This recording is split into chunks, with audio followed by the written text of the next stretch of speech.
But Dr. Dvorinov, 219 days of war. It started from 8 years from 2014, since the annexation of Crimea. But at what cost? An entire nation lies destroyed. Millions of people stand displaced in Ukraine. Russia can't say that it is only America and Vladimir Zelensky to blame, because Russia is accused of war crimes. Russia is accused of killing civilians, innocents, in Bucha and so many other places. And Russia moved to, control and militarily move not just at this 18%, it moved to nearly about 25-26% of Ukrainian territory. It wanted to annex far more. It has settled for this region. That's the allegation. How would you want to respond to that? First of all, I cannot use this word annexation. Of course not. That all traditional lands of Russia come back to Russian world. That's the most important. Crimea, before you know this very well, was given by the Khrushchev, Nikita Khrushchev, who was this completely not predictable guy, and he gave this part of Russian civilization to Ukraine. It was especially we can see like a bomb. In the geopolitical bomb even. Right now, Vladimir Putin, he took the very nice decision, proper decision. Mainly Western countries, they wash brain of the Western population regarding this. It's not a war. It's completely, you know this very well. Who wins the Hitler? Who wins this Nazi? Russia. Who always support small nations in Africa? Russia. Always we can receive only one proper answer for all the questions. Who is a big global peacemaker right now in the modern age? Russia. I'm very proud to be Russian, and I'm very proud right now that the eastern part of the world population it become more and more wisdom, and all this wash brain of the Western media not have any effect.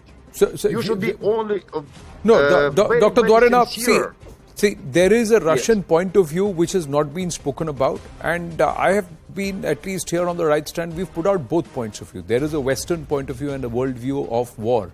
India very clearly does not back any kind of conflict or war that ravages a particular nation. Russia, on the other hand, believes what is NATO doing at its doorstep when there is no Warsaw, and you have to protect your strategic interests as a nation. But at what cost? But at what cost is the question, and what will be the implications? So let's go forward and let's take this discussion forward into what will be the implications. Dr. Dvorinov, please stay with me. I'm just going to bring in our other panelists and then I'll circle back to you, sir.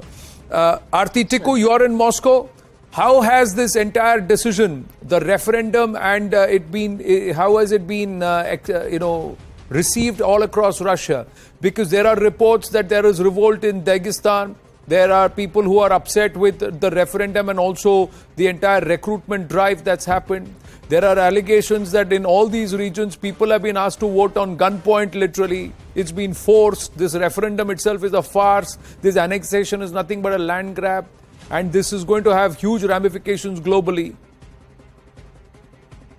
Well, I was in downtown today, and what I really saw was that massive numbers of Russians came out in support of the referendum results, and clearly people in Russia, people in Moscow, and including St. Petersburg, where I did go in the last few weeks, I noticed that by and large the majority in Russia are backing President Putin. What you are referring to is clearly the Western point of view, and they are focusing on the minority voices. They are focusing on people who disagree with President Putin, who disagree with the partial mobilization of troops. But that number is minuscule. You cannot project an entire reality of Russia on just a few people who are opposed to President Putin's stand on the issue. Apart from that, I really think that, the Western propaganda machinery, which is being lapped up by some of the Indian media, needs to really do a reality check. Because if Russia was really blowing up against President Putin, you would be seeing Russia in chaos. I don't see any chaos on the streets of Moscow or anywhere else in Russia. I don't see anarchy I don't see the kind of media projection that the West is doing. Western media is a completely sold out, one-sided propaganda machine, which is basically pushing the narrative which is being peddled by Washington, D.C.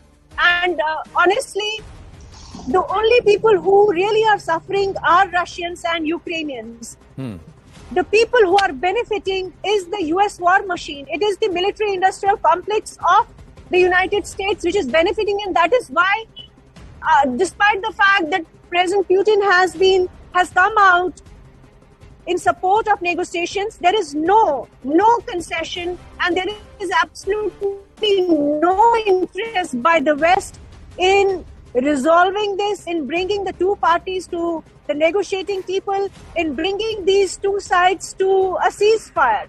So I would really think that, if the Indian media is lapping up this entire Western media narrative, it's very unfortunate, because I don't see this narrative on the ground here in Moscow. But it's a different scene. Sanjay Suri is in ground in Kyiv, and the scenes there are tragic.